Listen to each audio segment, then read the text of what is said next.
Why would an empire that mastered engineering, conquest, and administration believe that a bulb pulled from the soil could influence the outcome of wars? The Romans, practical to their core, yet deeply attuned to the unseen forces of health and fortune, held garlic in remarkable regard. Its pungent scent clung to their breath and their battlefields alike, threading through their medicine, their diets, and even their superstitions. To them, garlic was not merely food. It was fuel for the body, protection for the spirit, and a companion of soldiers who faced both hunger and fear. In the Roman imagination, the power of garlic was inseparable from the physical vigor it was thought to bring. Across the empire's span, from the damp frontiers of Britannia to the sun-hardened deserts of Egypt, garlic followed the legions.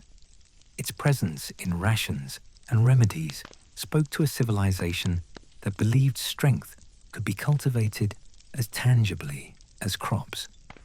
To understand why Romans thought garlic could win wars, one must look first beyond Rome, to the ancient roots of this belief, reaching deep into the soil of earlier civilizations. Long before Roman soldiers marched under the standards of their legions, Egyptian workers consumed garlic while building the pyramids. Herodotus, writing centuries later, noted that laborers were fed garlic, onions, and radishes to sustain their energy. This detail, small yet revealing, offers a glimpse into the early association between the plant and endurance. The pungent bulbs were not luxury goods. They were sustenance for those whose bodies toiled under sun and stone. Archaeological evidence even includes a record of garlic offerings placed within the tomb of Tutankhamun, indicating that its power extended beyond the living to the afterlife. From the Nile to the Aegean, garlic's reputation was one of resilience. In Greece, that belief took on philosophical form. Hippocrates recommended garlic for digestive health and as a treatment for parasites. Athletes in the early Olympic Games ate it before competition, convinced it sharpened vitality and courage. The naturalist Theophrastus described its cultivation with meticulous care, noting the ideal soils and seasons. In this Greek milieu, garlic was a plant of medicine and motion, associated with both healing and heroic effort. The Romans would later inherit these associations, weaving them into their own culture with pragmatic fervor. When Rome absorbed the Greek world, it did not merely adopt its deities and philosophies. It absorbed its plants, recipes, and remedies. Garlic crossed the Mediterranean not only as a crop, but as a concept. Yet the Romans interpreted it through their own moral lens. For them, food was more than sustenance. It was a reflection of discipline, simplicity, and character. To eat garlic was to partake of the earth's most unadorned bounty, a gesture aligned with virtues, the Roman ideal of strength, courage, and moral rectitude. In Roman moral thought, indulgence was dangerous. The philosopher Seneca, though not fond of coarse fare himself, admired moderation as a sign of inner control. Roman farmers and soldiers shared this ethic instinctively. The rustic diet, grains, beans, cheese, and vegetables, was a badge of integrity, contrasting with the luxury of the East. Garlic, pungent and inexpensive, embodied that ideal. It was associated with the peasantry and with those who worked the land or served in the army. Pliny the Elder, in his Natural History, described garlic as a plant beloved by the common folk and indispensable in medicine.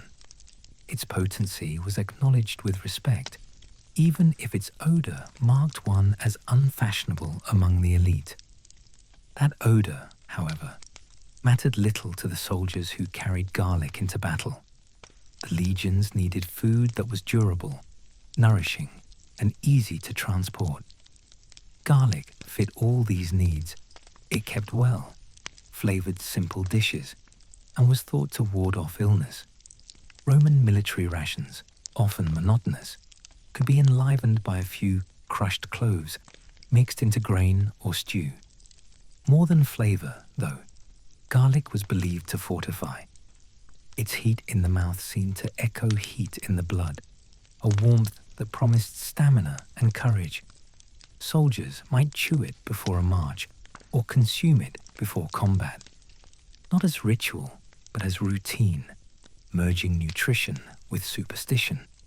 Roman medical theory reinforced these beliefs. Physicians such as Galen and Dioscorides classified foods and herbs according to their humoral qualities, hot, cold, moist, or dry, and their effects on the balance of the body. Garlic, they agreed, was warming and drying. It expelled excess moisture, stimulated digestion, and helped clear the respiratory tract.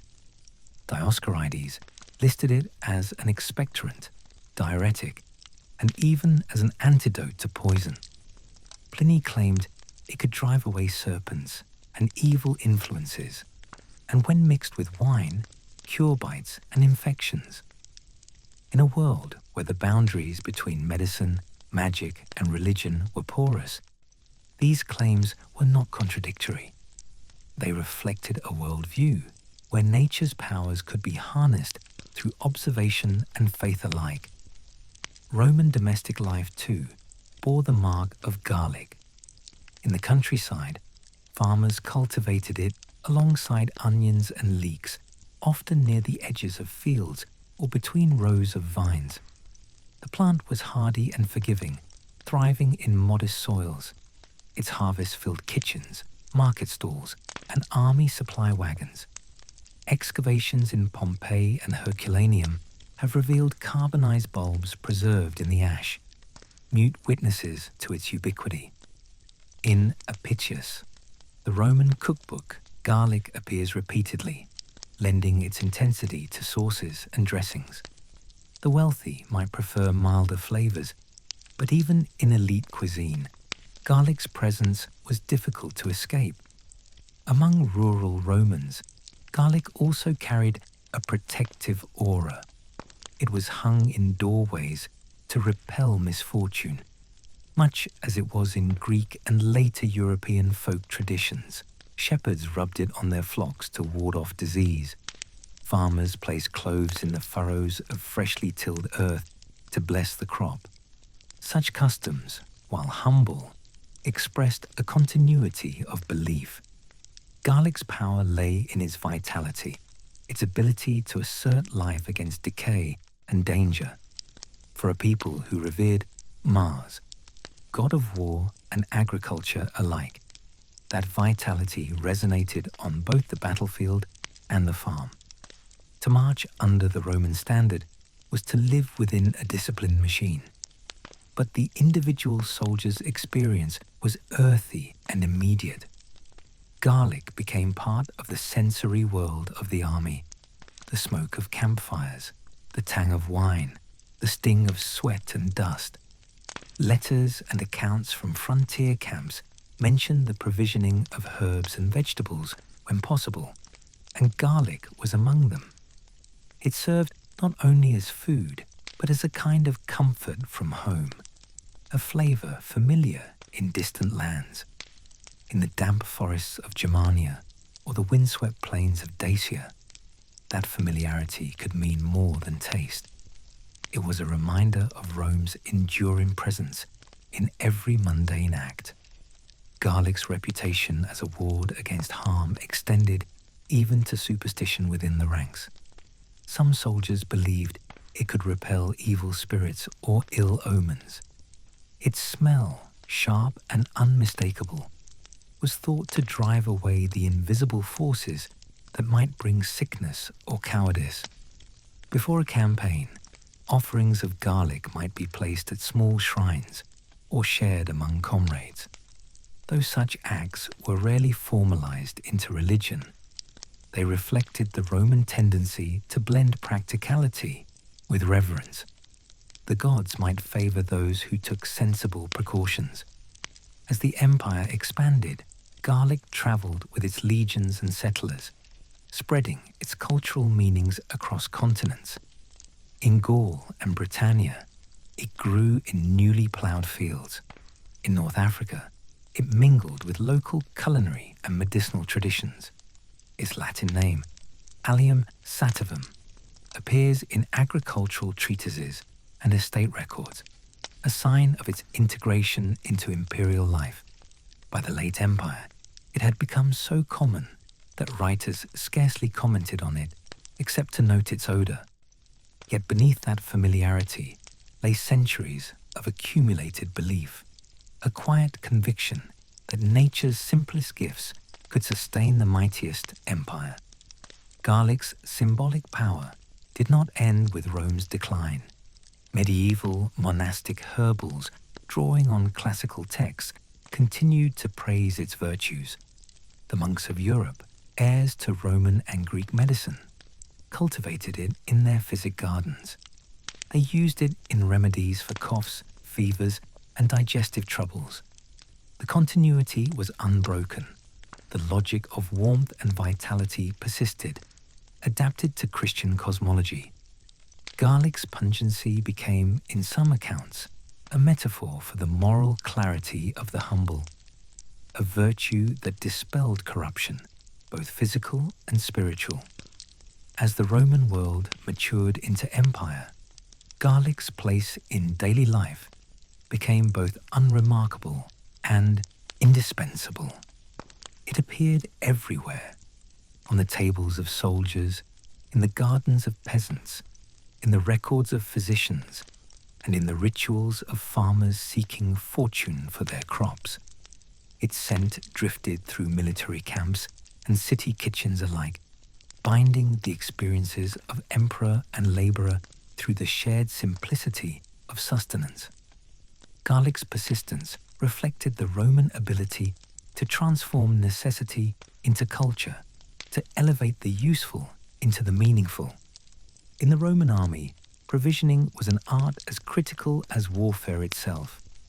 The legions depended on a steady flow of grain, oil, wine, and preserved foods. Amid the logistical complexity of maintaining forces across continents, garlic offered something unique.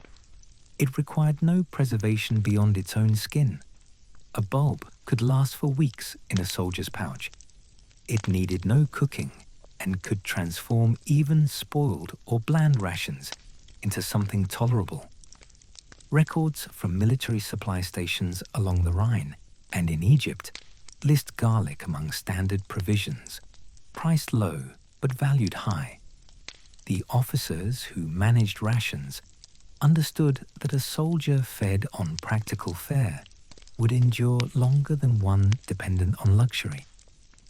Ancient authors occasionally alluded to the morale that food could bring. The philosopher Musonius Rufus, writing under Nero, urged simplicity in diet as a foundation of strength and virtue. The humble plant, he noted, did not tempt greed or weaken resolve. To eat garlic for the Romans was not only to nourish the body, it was to affirm one's alignment with the rugged virtues of the Republic, even in the age of emperors. This moral symbolism clung to garlic in literature as well. Poets like Horace and Martial joked about its overpowering odor, but even mockery confirmed its ubiquity. To smell of garlic was to smell of the common life, of the camp and the countryside, of Rome's working hard. Pliny, the elder's extensive catalogue of natural history, preserves the fullest Roman testimony of garlic's importance. Writing in the 1st century CE, Pliny devoted entire passages to its medical and agricultural properties. He described how garlic could clear the lungs, cleanse wounds, and drive away insects. He noted that it should be sown at the waning of the moon and harvested when the heads were firm. He also recorded the belief that garlic, hung in the field, could repel serpents and protect crops from blight. Whether he believed all these claims is uncertain. His tone oscillates between empirical reporting and repetition of received wisdom. Yet his inclusion of garlic among the plants worthy of Roman study demonstrates the respect it commanded even among the learned. The naturalist Dioscorides, a Greek writing under the Roman Empire, systematized these ideas in his De Materia Medica. For him, garlic was no superstition. It was a substance with measurable effects: warming, drying, stimulating. It aided digestion, expelled intestinal worms, and improved the flow of urine. He recommended it boiled in water for those of delicate constitution, or raw for those in need of vigor. Soldiers and laborers were the ideal subjects of such prescriptions, their bodies considered strong enough to handle its potency. Garlic's heat, within the logic of humoral medicine, was a tool to balance the body's inner elements.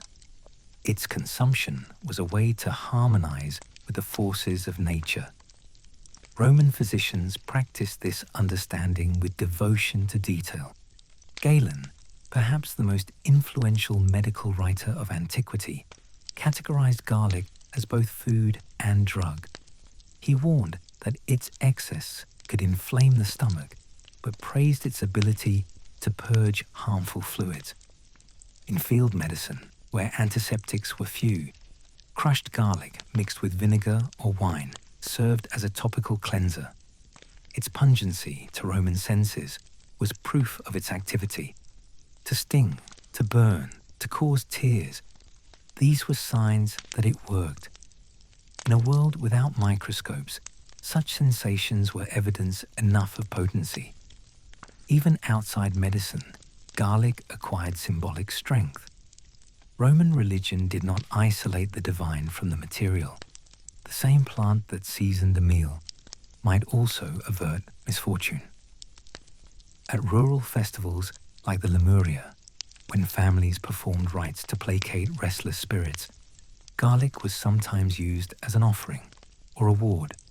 Its odor, thought to repel malevolent presences, made it a natural companion to rituals of protection. Farmers might scatter garlic at crossroads or place it in the foundations of new buildings. In domestic shrines, where the household gods, the Lars and Penates, watched over home and hearth, small garlands of garlic sometimes appeared beside offerings of bread and wine. The gesture was simple, but its meaning profound.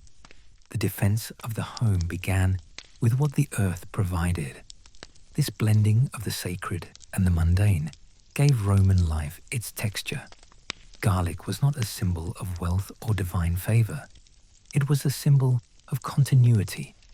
The same bulb that healed wounds and flavored porridge also guarded families from the unseen. In literature, the rustic poet Virgil captured something of this sentiment in the Georgics, where the labor of the farmer was portrayed as an act of quiet piety. To work the land was to serve both nature and the gods. In this context, the cultivation of garlic stood as a testament to diligence, patience, and faith in the cycle of renewal. By the 2nd century CE, garlic had spread throughout the empire's provinces, carried by settlers, merchants, and soldiers. Archaeobotanical evidence from Roman Britain reveals its seeds in camps and villas alike. In the east, its cultivation continued in the fertile valleys of Syria and Egypt, where it had begun millennia earlier. Trade networks ensured its steady movement. Amphorae filled with grain and oil sometimes bore traces of garlic residue, suggesting its use in both cooking and preservation. The empire's arteries, its roads, and ships made the plant's distribution nearly as efficient as that of coinage. garlic became, in its quiet way, a symbol of Rome's reach. The plant's social meanings also evolved. Among the elite, garlic's strong scent could be a mark of rustic coarseness, yet even emperors were not immune to its utility. Pliny records that the Emperor Nero, mindful of his voice, was advised to consume leeks and garlic to strengthen his throat. Whether he did so is uncertain, but the recommendation itself reveals garlic's place in medical orthodoxy. In the baths and gardens of Rome, conversation about food and health was constant. Physicians and herbalists moved between the houses of the rich and the camps of soldiers, carrying the same recipes in different tones. The plant that seasoned a legionary stew also found its way into the polished marble kitchens of the aristocracy, if only as an ingredient for servants. The decline of the empire did not erase these traditions. As Roman authority fractured, monastic communities and rural healers preserved fragments of classical knowledge. Garlic, hardy and common, remained a cornerstone of their pharmacopoeia. In early medieval manuscripts derived from Latin sources, its uses are repeated almost word for word from Pliny and Dioscorides. The continuity is striking. Across centuries of upheaval, garlic retained its role as medicine, charm, and food. Its reputation as a protector endured as plagues and wars reshaped Europe. In this way, garlic's Roman story extended far beyond Rome itself. The belief that it could strengthen soldiers and repel sickness passed into the collective memory of the lands once under Roman rule. When medieval chroniclers describe peasants eating garlic for health or hanging it at their doors to guard against evil, they were echoing habits older than the cities they lived in. The idea that courage, health, and purity might be drawn from the earth's simplest plants remained one of the empire's most enduring legacies. Yet even in its humility, garlic represented something larger. The Romans saw in it an alignment between human effort and natural order. The plant grew easily, multiplied quickly, and offered sustenance without demanding much in return. It embodied the Roman ideal of self-sufficiency, the farmer's independence, the soldier's endurance, the citizen's moderation. Its potency was visible, tangible, and proven by generations. In an age that valued evidence of the senses, garlic's very smell was testimony. By the later centuries of the empire, as superstition and science blurred further, garlic became almost talismanic. Soldiers departing for the frontiers might carry cloves sewn into their tunics. Travelers placed bulbs in their satchels against infection. Midwives recommended it to new mothers, not only as a medicine, but as protection from envy and the evil eye. These practices, passed quietly through generations, filled the spaces where formal religion offered no certainty. The same practical mind that engineered aqueducts and roads also sought safety in a clove of garlic. When one imagines a Roman encampment on a distant border, the flicker of torches, the murmur of Latin and local tongues, the steady clatter of armor, garlic is there, crushed beneath a blade, mixed with oil, shared among men who may not return. Its smell mingled with smoke and sweat, familiar as home. The Romans, ever practical, did not need to articulate why they believed in its power. The evidence lay in the rhythm of their survival.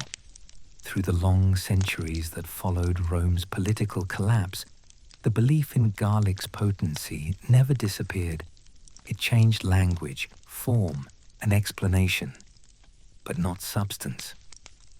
The monasteries that inherited fragments of Roman learning continued to cultivate it in their gardens. tending rows of herbs according to the rhythms of prayer and season. For the Benedictine monks of early medieval Europe, gardening was an act of devotion as much as sustenance, and garlic occupied a familiar space among the apothecary plants. Its sharp scent cut through the damp air of cloisters, mingling with sage, rosemary, and rue. In these monastic gardens, Roman practice met Christian theology. The practical wisdom of Pliny and Galen was now reframed in moral and spiritual terms. Garlic was no longer invoked under the favor of Mars or the household gods. It was blessed in the name of divine providence. Yet the logic of its use remained essentially Roman. Warmth, vigor, and protection. These were the same qualities valued by legionaries and farmers. The monks, chronicling their remedies in Latin manuscripts, often copied classical texts, word for word. Allium sativum retained its name and its reputation. The Capitular de Villis, a 9th century Carolingian document outlining the management of royal estates, listed garlic among the required crops. Its presence alongside onions, leeks, and medicinal herbs reveals continuity rather than change. Garlic's medicinal use during the Middle Ages preserved Roman empirical observation while adding new layers of symbolism.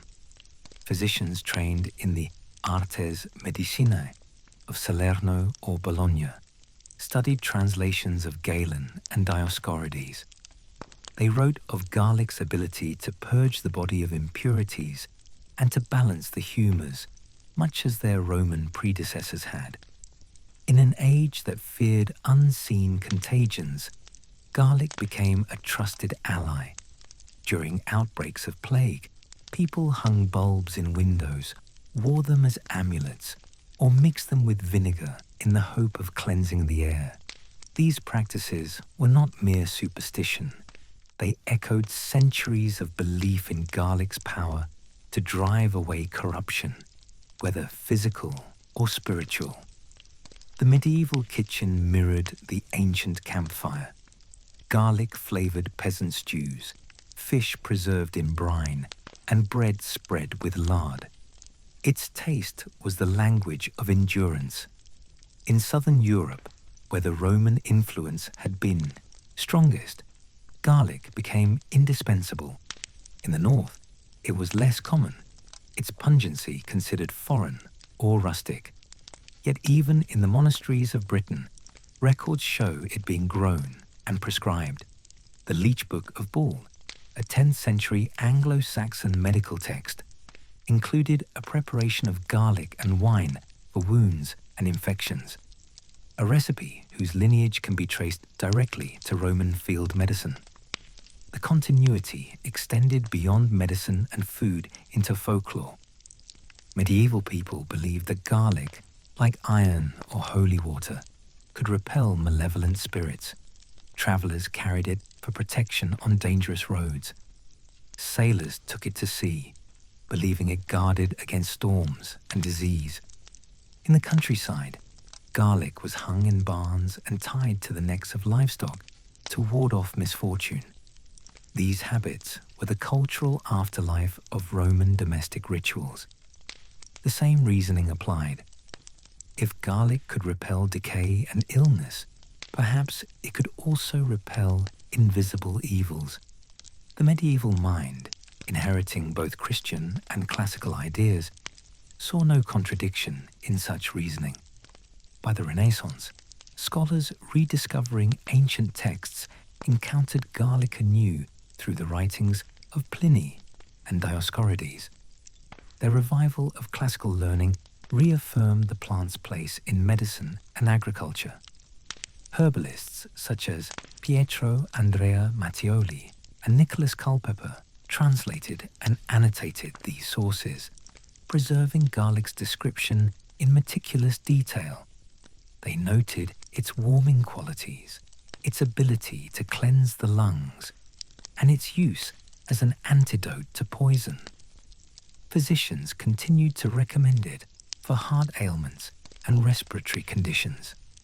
In the 16th century, garlic even became an item of global exchange as European explorers carried it to the Americas, extending a tradition that had already spanned 3 millennia. Despite its persistence, garlic never entirely lost its association with the humble. The aristocracy, mindful of refinement, often disdained its odor. Yet this disdain only reinforced its symbolic connection to labor, endurance, and plain strength. The same values Rome had extolled. In literature and proverb, garlic remained the companion of peasants, soldiers, and sailors. Its place in kitchens and fields signified honesty and toil, a virtue older than empire. When Renaissance writers invoked garlic, they invoked continuity, the unbroken chain of ordinary life beneath the tides of history.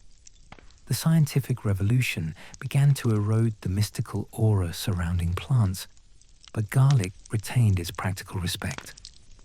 In the 17th and 18th centuries, physicians analyzed its effects more systematically, isolating its oils and observing its antibacterial properties long before modern germ theory.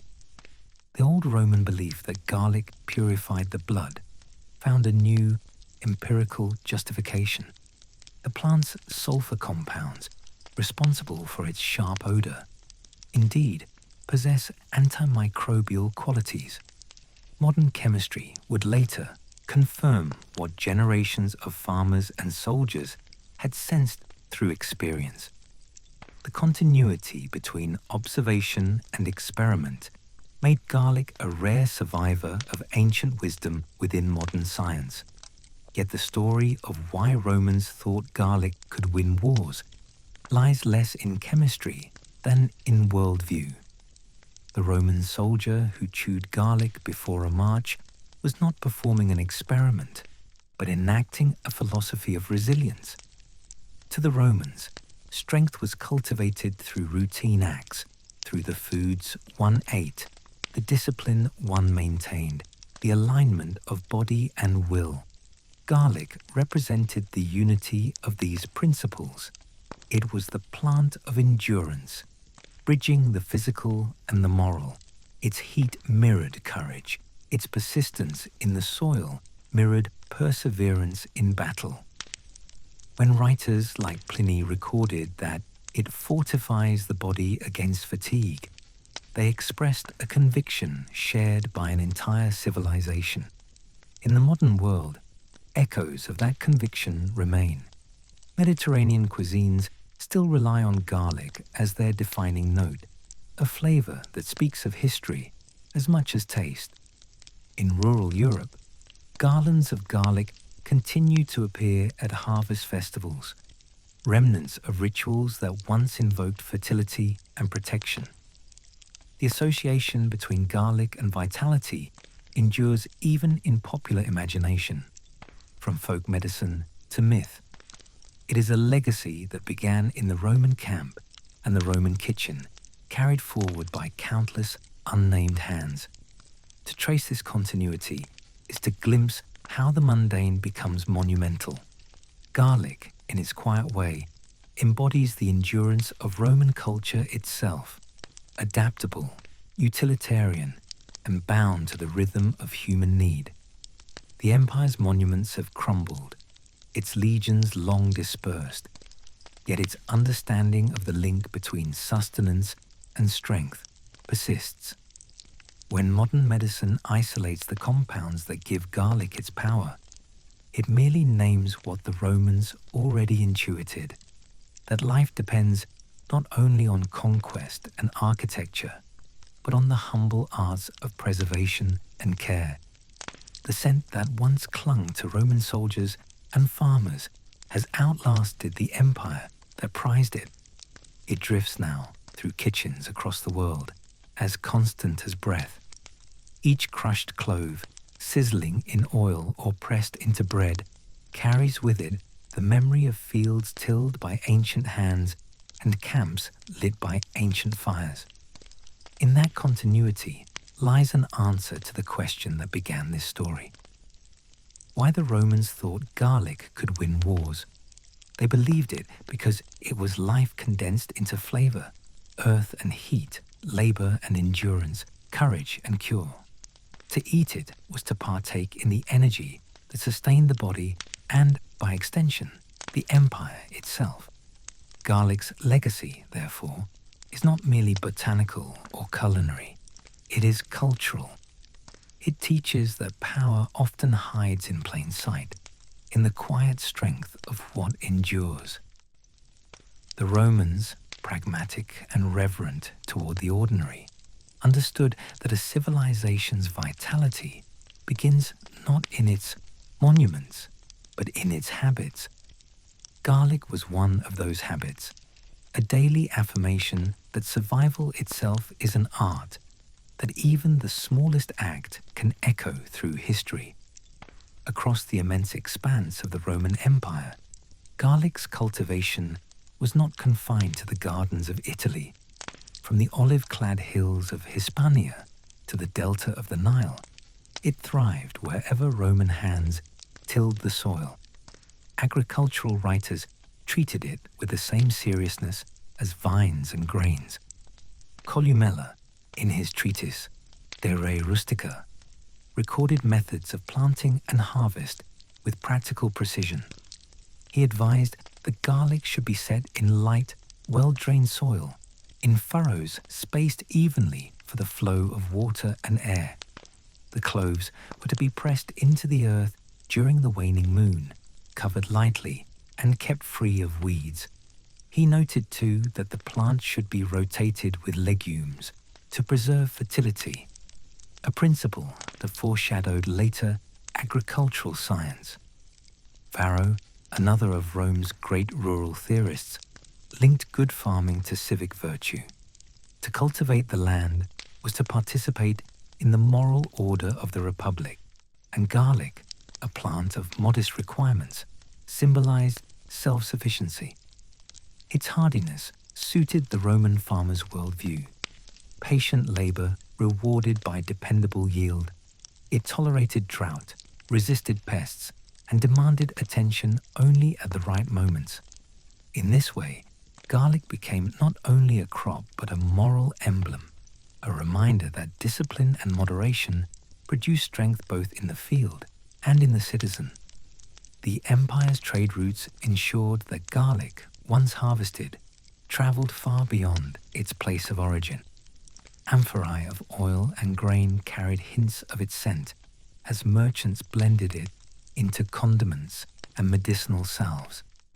Along the great roads, the Via Appia, the Via Egnatia, the routes cutting through Gaul and Britannia, garlic appeared in market stalls and roadside inns.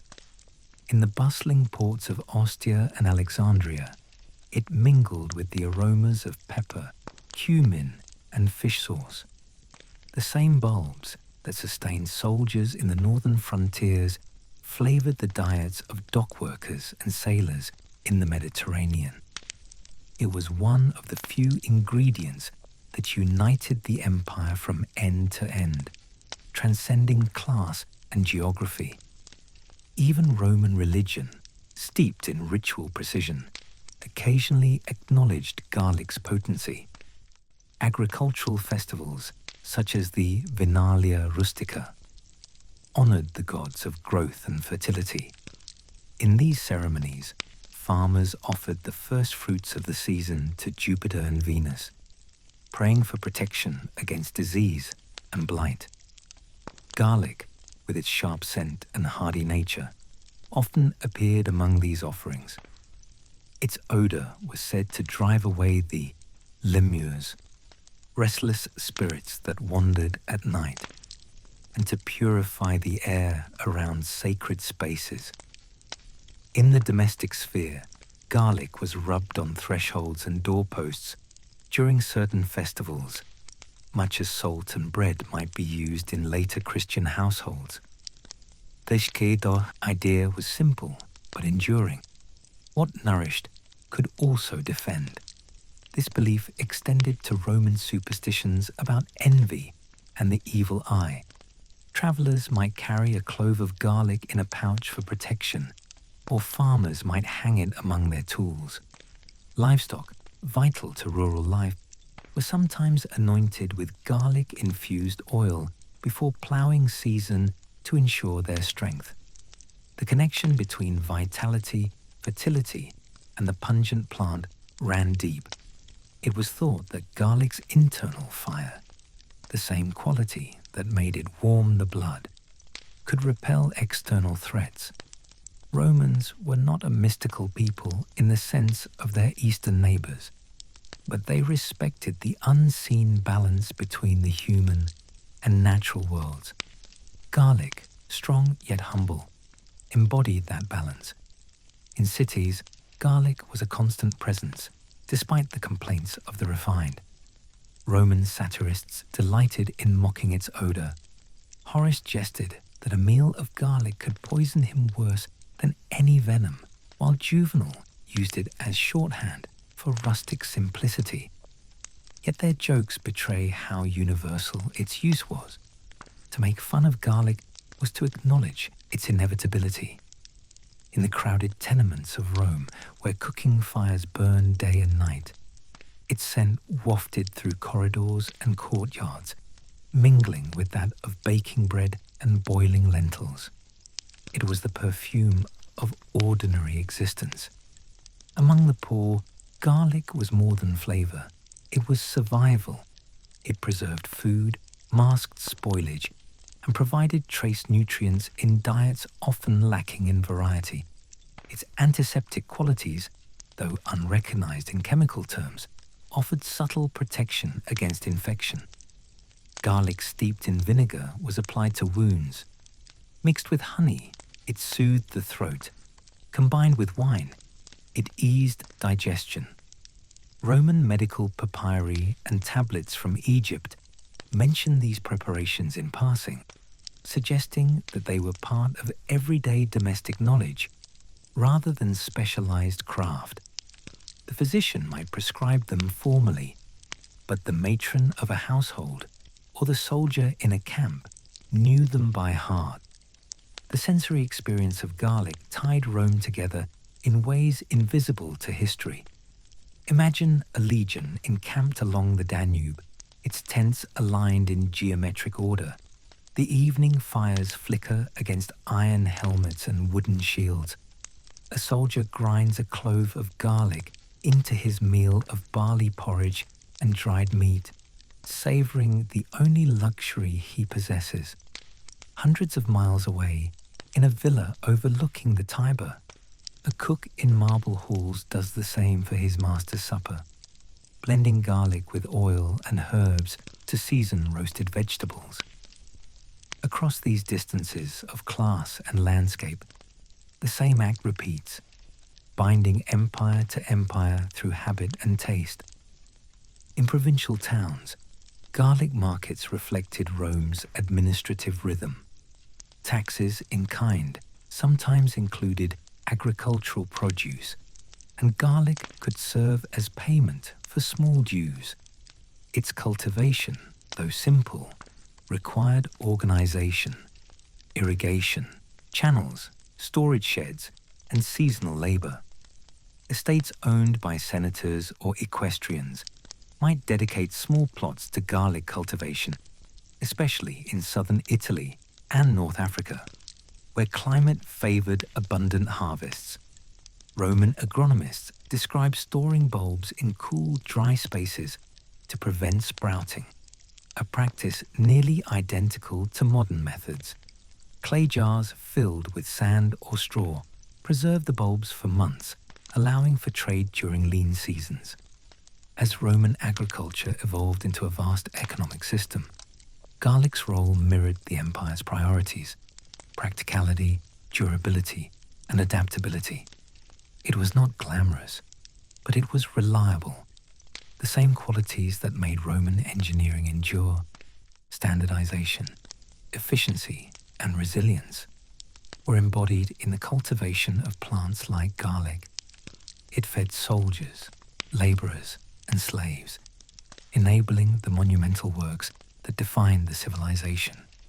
Without such humble staples, aqueducts and amphitheaters could not have been built.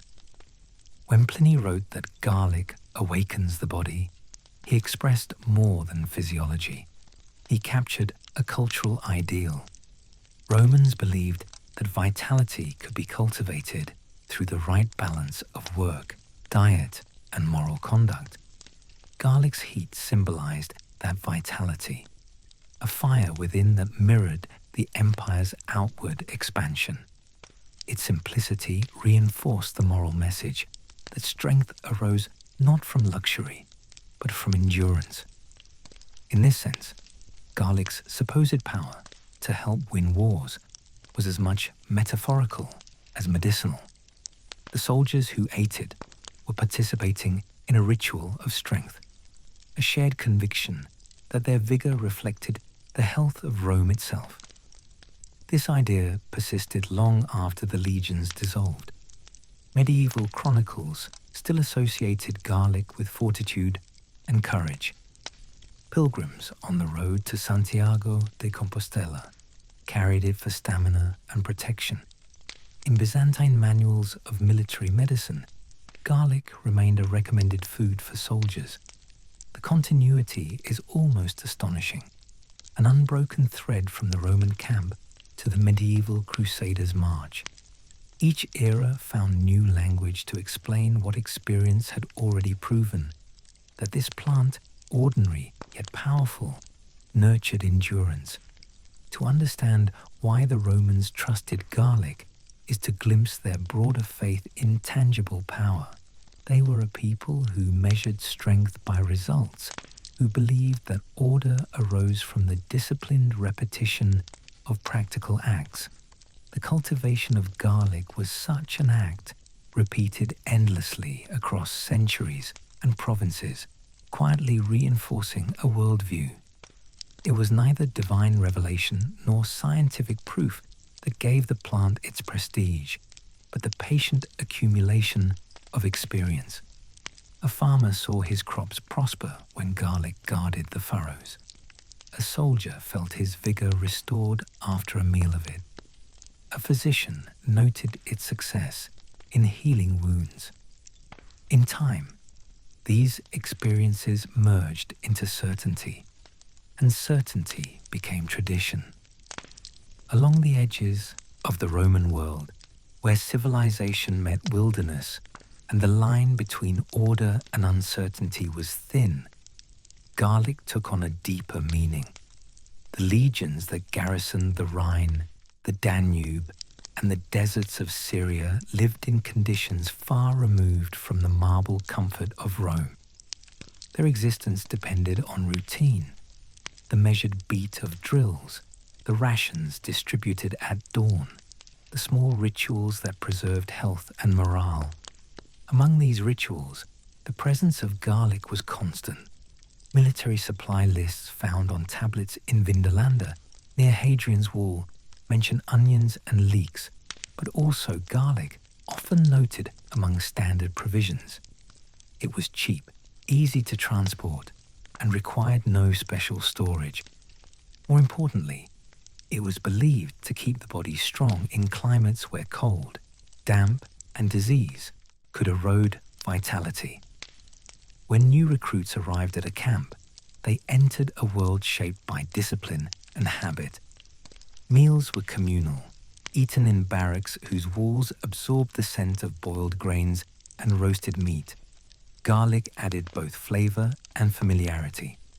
Veterans taught younger soldiers to crush cloves into their porridge or to mix them with vinegar and oil as a simple sauce. In hostile provinces where supplies fluctuated, garlic could transform meager rations into nourishment that felt substantial. The plant's endurance under rough conditions mirrored the endurance expected of those who consumed it. To eat garlic was to belong to a lineage of soldiers stretching back to the earliest republic, when Roman farmers had first taken up arms in defense of their fields. The Roman army's physicians, the Medici legiones, incorporated garlic into their field remedies. The writings of Scribonius Largus, court physician to Emperor Claudius, record preparations using garlic for treating respiratory problems, parasites, and infections. Mixed with wine, it was applied to wounds. Blended with honey, it was used as a poultice for abscesses. These recipes echoed earlier Greek traditions from Hippocrates and Dioscorides, but the Romans systematized them for the demands of military life. In the harsh environments of the northern frontiers or the deserts of Numidia, access to herbs and medicines was limited. Garlic served as a portable apothecary, its properties known to every rank of soldier. The symbolic connection between garlic and martial strength also appeared in ceremony. Some scholars suggest that during triumphal processions, when generals offered sacrifices of gratitude to Jupiter Capitolinus, bundles of garlic were sometimes included among the produce displayed to represent the empire's bounty. While the evidence is fragmentary, it aligns with Roman tendencies to merge practicality with symbolism.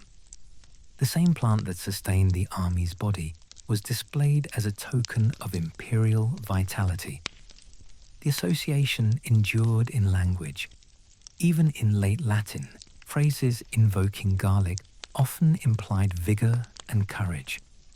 Beyond the frontiers, garlic traveled along with the rhythms of trade and conquest. The Roman road network, a lattice of stone and gravel linking provinces across thousands of miles, carried more than soldiers and goods. It carried habits. Merchants and settlers introduced garlic to lands where it had never been cultivated, adapting it to local soils. In Britannia, archaeological remains from Silchester and London revealed garlic bulbs carbonized by ancient fires. In Gaul, it appeared in both urban markets and rural villa estates, often associated with vineyards and grain fields. Across the Mediterranean, it moved on ships bearing amphorae of oil and wine, reaching North Africa and the Levant. The plant's hardiness made it ideal for transport. Its cloves could survive long journeys without losing potency.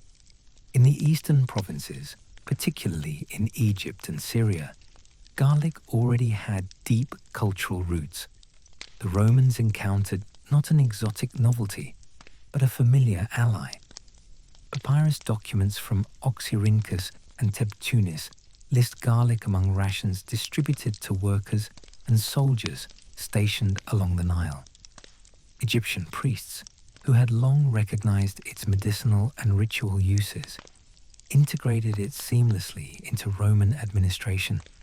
There, garlic bridged civilizations. The same plant offered to local gods now sustained imperial soldiers, guarding the grain shipments that fed the city of Rome. Trade connected garlic to luxury without transforming it into one. In the bustling marketplaces of Antioch or Ephesus, garlic sat beside spices imported from Arabia and India, pepper, cinnamon, and cardamom. Yet it remained the most democratic of all. Its value lay not in rarity, but in ubiquity. Everyone could afford it, and nearly everyone did. This universality gave garlic a paradoxical prestige. It belonged to all and to none, linking the diets of farmers, merchants, and senators alike. Even when aristocrats derided its smell, they could not exclude it entirely from their kitchens.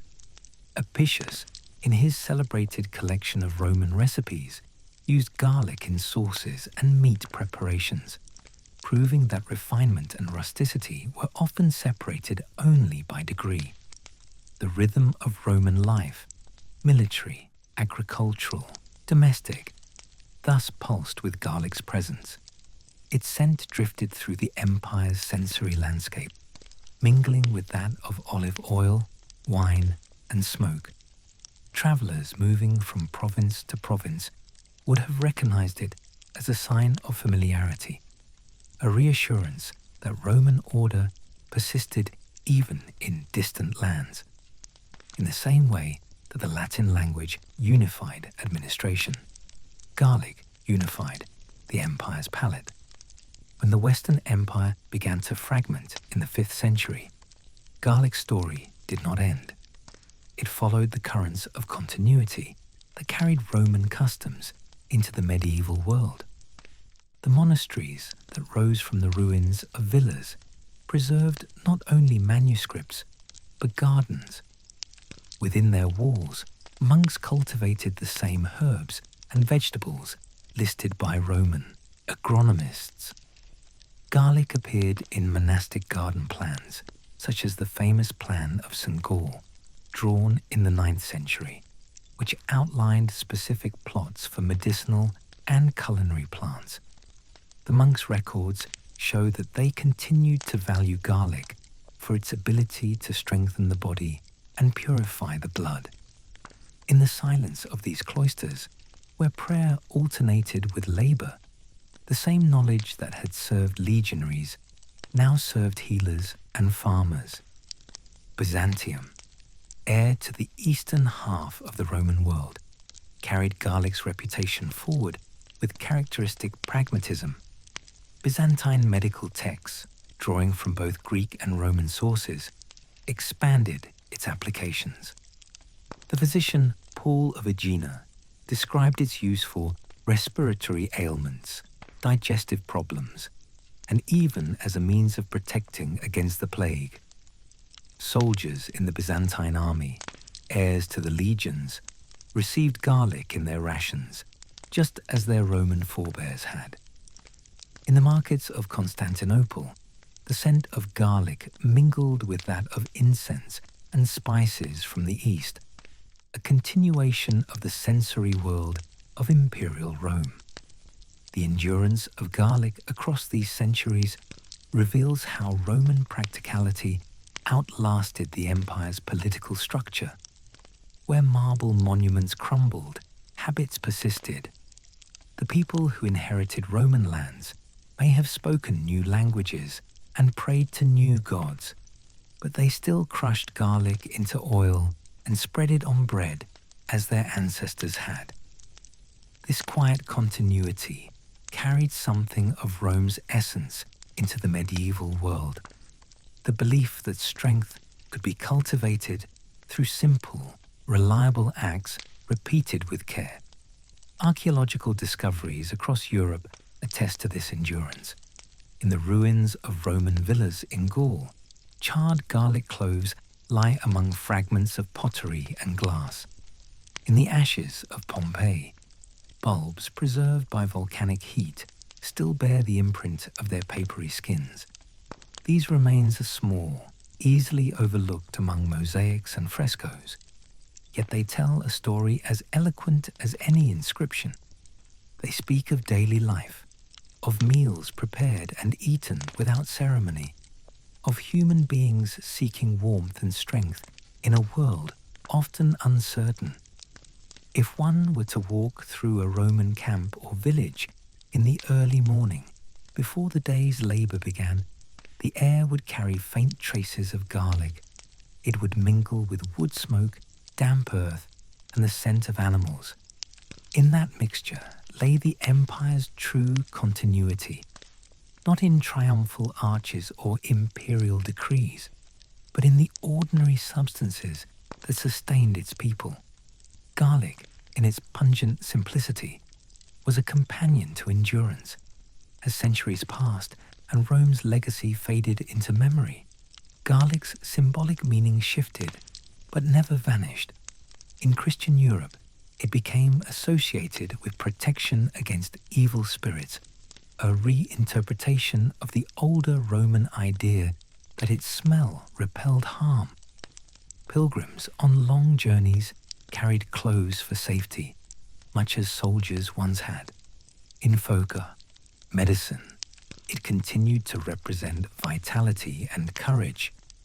The reasons were no longer couched in the language of humors or divine favor, yet the underlying conviction remained. What was sharp to the senses could sharpen the spirit. Through all these transformations, garlic's reputation as a food of the strong endured. The ancient claim that it could help win wars was no longer literal, yet it persisted as metaphor. To eat garlic was to affirm resilience, to partake in a lineage stretching back to farmers, soldiers, and builders who had shaped the ancient world. Its power was not magical, but empirical, forged through generations of observation. That constancy, more than any superstition, ensured its survival. By the time the Middle Ages fully emerged, the Roman world had become memory, yet its medical and agricultural knowledge survived in the manuscripts preserved by monks and scholars. The Latin texts of Pliny, Galen, and Dioscorides continued to circulate, copied by hand in dimly lit scriptoria. Within their pages, garlic remained a familiar and trusted remedy. It appeared in marginal notes and glosses, sometimes Latinized, sometimes rendered in vernacular tongues. Even when the intellectual frameworks changed, from the humoral theories of antiquity to the theological reasoning of the early church, the plant retained its authority. Monastic medicine, shaped by both Roman heritage and Christian ethics, viewed the cultivation and use of plants as acts of stewardship. Gardens within abbeys became microcosms of the world, as it had been organized under Rome, orderly, productive, and purposeful. Garlic thrived in these gardens because it was dependable. It demanded little care, yet yielded abundantly, just as the monks themselves lived with discipline and simplicity. The writings of Hildegard of Bingen in the 12th century described garlic as a warm plant that clears the humors and aids digestion. Though she framed her observations within the theology of divine design, her conclusions echoed Roman practicality. As trade revived in the later Middle Ages, garlic once again moved along the routes that had once been Roman roads. Merchants carried it from southern Italy into northern Europe, from Provence into the German states, and across the Alps into the markets of Flanders and England. The plant adapted effortlessly to every climate. It grew in the damp soils of Normandy and the dry hills of Castile, in monastic cloisters and peasant fields alike. Its presence was so commonplace that few questioned its origin. Yet beneath this familiarity lay an unbroken thread connecting it to antiquity. Medieval physicians, drawing upon the Physica of Hildegard and the translated works of Avicenna and Galen, assigned garlic to the category of hot and dry in the 4th degree. This meant it was suited to treat cold, phlegmatic disorders. It was prescribed for coughs, sluggish digestion, and melancholy, a reflection of the humoral system that still guided European medicine. Apothecaries stocked garlic alongside more exotic ingredients, saffron, myrrh, and musk. Unlike those rare substances, garlic was within reach of everyone, making it a cornerstone of practical healing. During outbreaks of disease, its reputation for protection re-emerged with new urgency. Chronicles of the 14th century record its use during the Black Death. In Paris and London, physicians advised people to hang garlands of garlic around their necks or to crush cloves into vinegar for inhalation. Though the mechanism was misunderstood, the practice offered psychological comfort, a sense of control amid chaos. Some modern historians suggest that the antimicrobial properties of garlic may indeed have offered modest protection, but for medieval Europeans, its value lay equally in its symbolism. The sharp odor was thought to repel the miasmas believed to carry disease, much as Roman farmers once believed it drove away spirits. Garlic thus became part of the sensory identity of medieval towns. In the narrow streets of Florence or Bruges, the smell of garlic mingled with that of wood smoke and tanned leather. Cooks in taverns used it to season stews for travellers and labourers. Sailors packed it aboard ships to prevent scurvy and infections, continuing an ancient maritime habit. The link between garlic and endurance, first military, then monastic, now mercantile, remained intact. Its practical virtues merged seamlessly with inherited belief. When the Renaissance dawned, the rediscovery of classical texts did not reintroduce garlic to Europe. Rather, it reaffirmed what had never been forgotten. Humanist scholars studying Pliny and Dioscorides recognized in garlic a symbol of continuity, a plant that had outlived empires and doctrines. Physicians like Paracelsus revisited ancient herbal knowledge with renewed curiosity, experimenting with distillations and extracts. They sought to reconcile empirical observation with emerging theories of chemistry and alchemy. Garlic featured prominently in these experiments, its unmistakable scent marking laboratories across Europe. In the 16th century, European expansion carried garlic beyond its old frontiers. Spanish and Portuguese sailors brought it to the Americas, where it took root in new soils as readily as it had in the Mediterranean. There, indigenous peoples adapted it into their cuisines and remedies, blending old world knowledge with local traditions. Garlic's resilience made it a quiet agent of cultural fusion, just as it had once been within the Roman Empire. Agriculturally, its cultivation followed patterns first codified in Roman manuals. Farmers still planted cloves in furrows, still observed the cycles of the moon and the weather, still stored bulbs in dry, ventilated rooms. The continuity of these techniques across a span of nearly 2 millennia is among the most remarkable in the history of agriculture. Garlic required little innovation because it had already achieved perfection within its humble sphere. It was the same plant, doing the same work, feeding generations who scarcely realized they were participating in an unbroken Roman tradition. The symbolic associations also evolved. In southern Europe, garlic became linked not only to health, but to protection from envy and misfortune.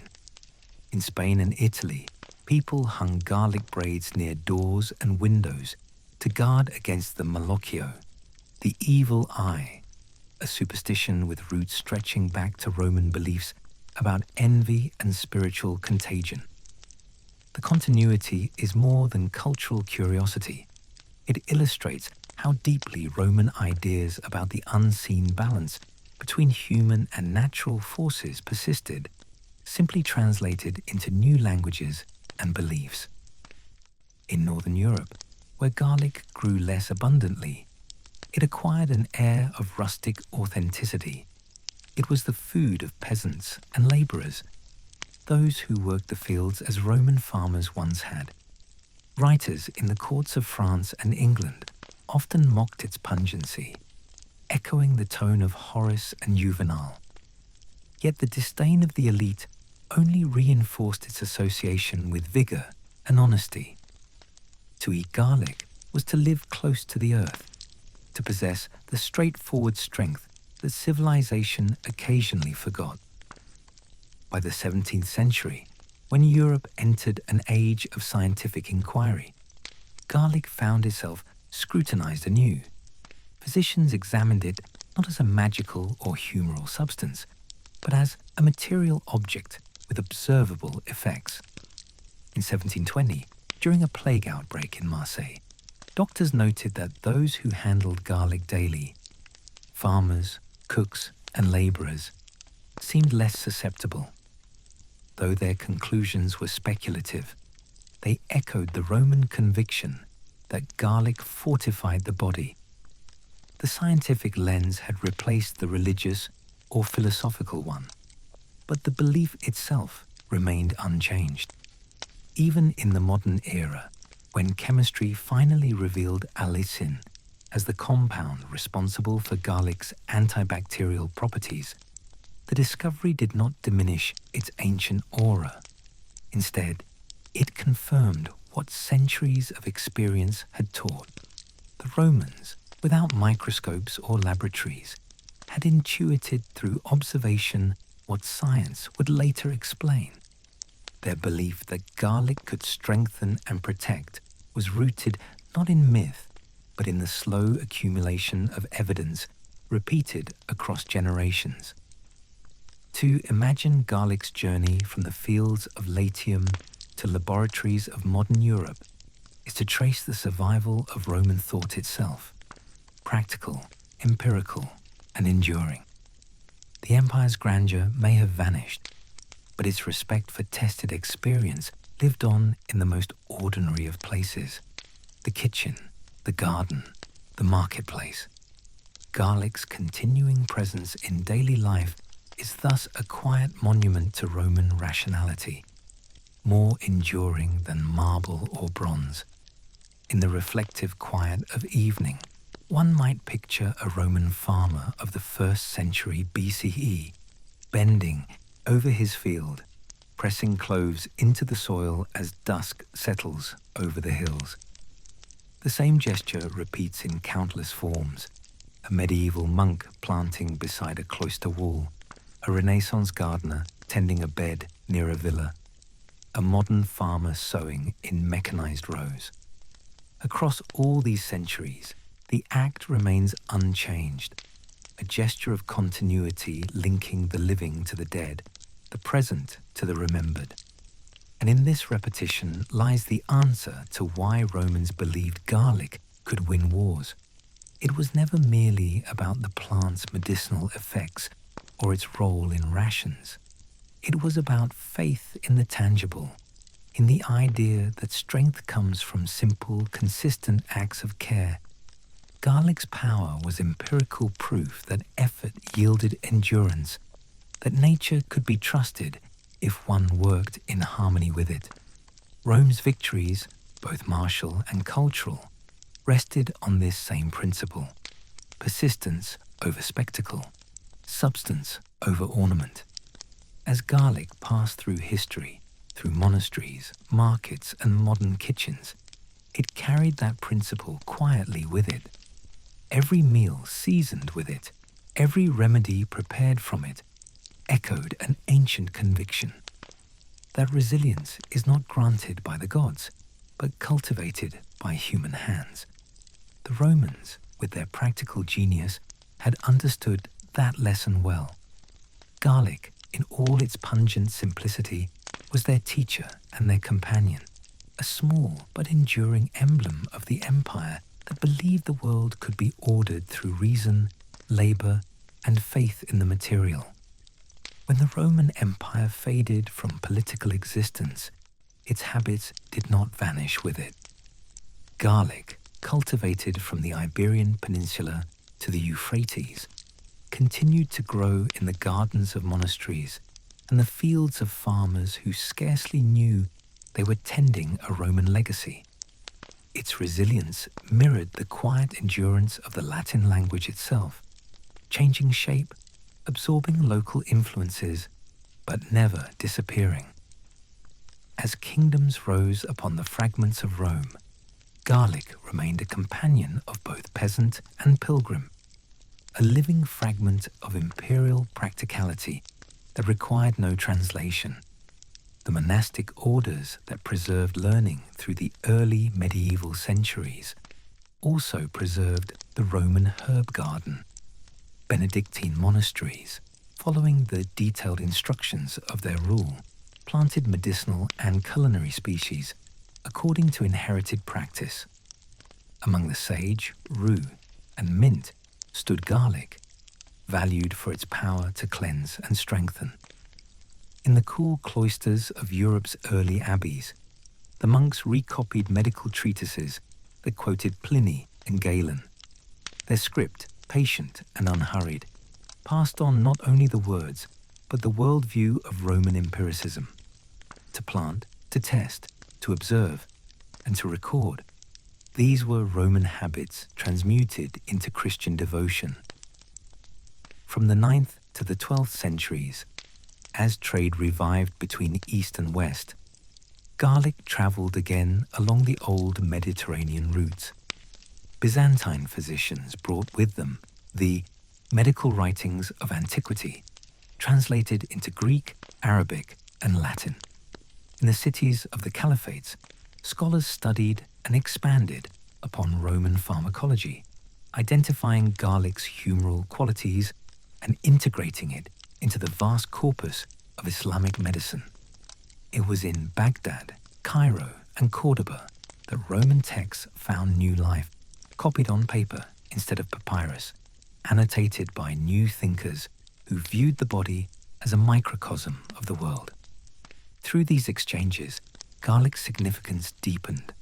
No longer merely a tonic for soldiers, it became a symbol of learned medicine. The same clove that had seasoned the rations of legionaries now appeared in the apothecaries of scholars and physicians. Across medieval Europe, traveling healers sold garlic syrups for the lungs, ointments for wounds, and amulets to ward off pestilence. These remedies carried echoes of Roman pragmatism, softened by medieval spirituality. When the Black Death swept across Europe in the 14th century, garlic was among the few plants people trusted. It may not have cured the plague, but its strong odor and known efficacy against lesser infections made it a comfort when certainty was scarce. The Renaissance rediscovered Rome not only through marble and text, but through the living continuity of plants.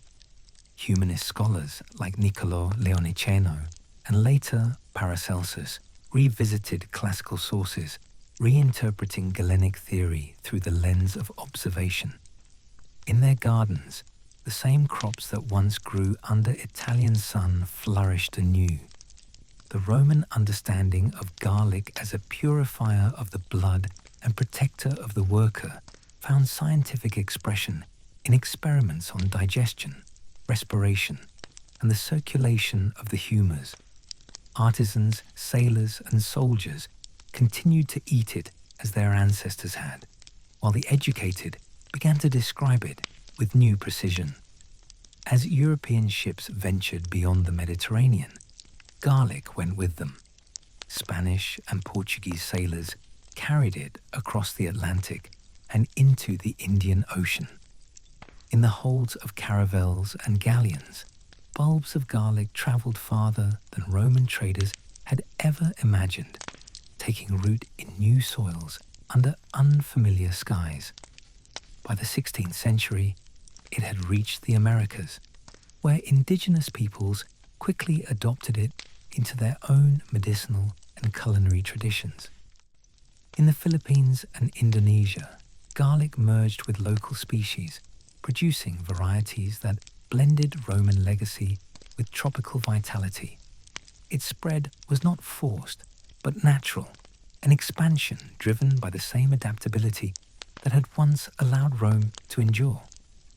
By the early modern period, garlic had become a truly global plant, a quiet conqueror without armies.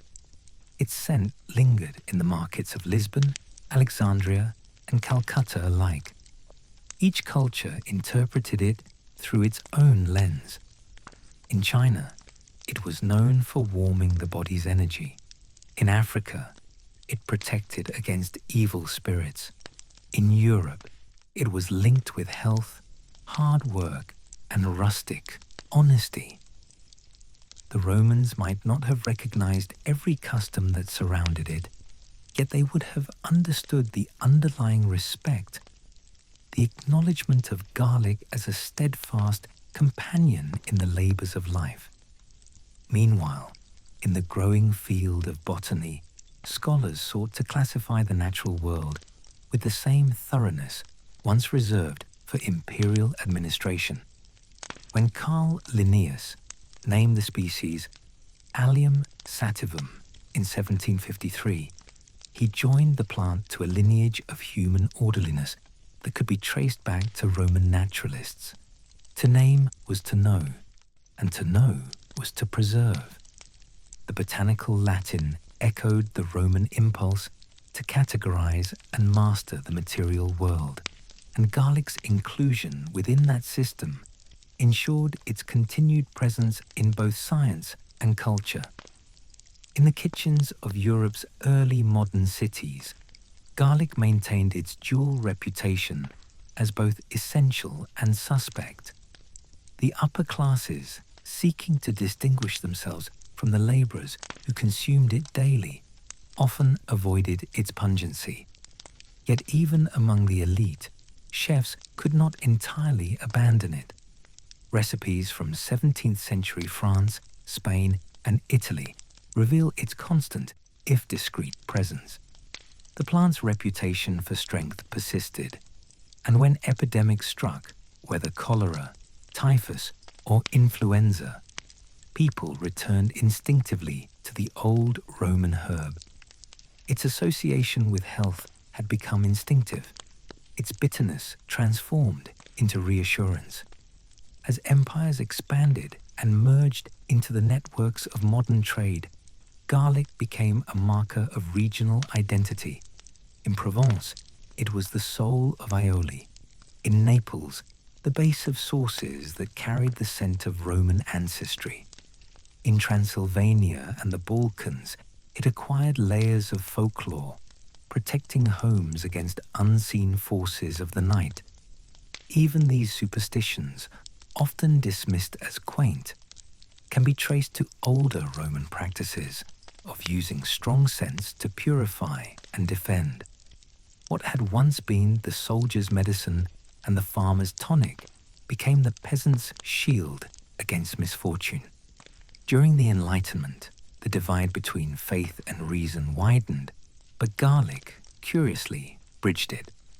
Philosophers could debate the nature of the soul, yet they still ate as their forebears had. In that simple continuity of diet lay a subtle connection to the ancient idea that physical well-being underpinned moral and civic strength. Garlic's place on the table was a quiet assertion of material wisdom, the belief that health and order began not in abstract principles, but in the maintenance of the body. When modern chemistry emerged in the 19th century, it confirmed what centuries of practical use had already established.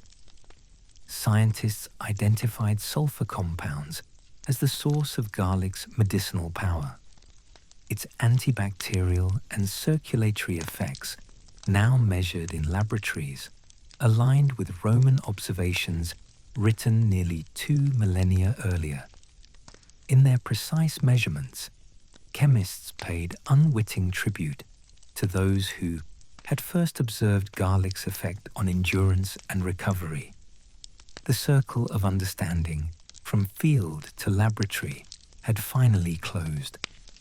By the dawn of the 20th century, garlic's journey had come full circle. It had survived the collapse of empires, the rise of science, and the transformations of global trade. It appeared in war rations, hospital wards, and family kitchens alike. In rural Europe, children rubbed garlic on their bread as their ancestors had in Roman Gaul. In Asia, it was combined with ginger to form the base of countless dishes. The idea that garlic strengthened the body and preserved the spirit persisted without need of proof. It had become self-evident, part of the shared human sense of what sustains life. Even in the modern world of medicine and nutrition, the Roman perspective continues to resonate. The notion that food and health are inseparable, that daily choices embody moral and civic values remains central to contemporary thought.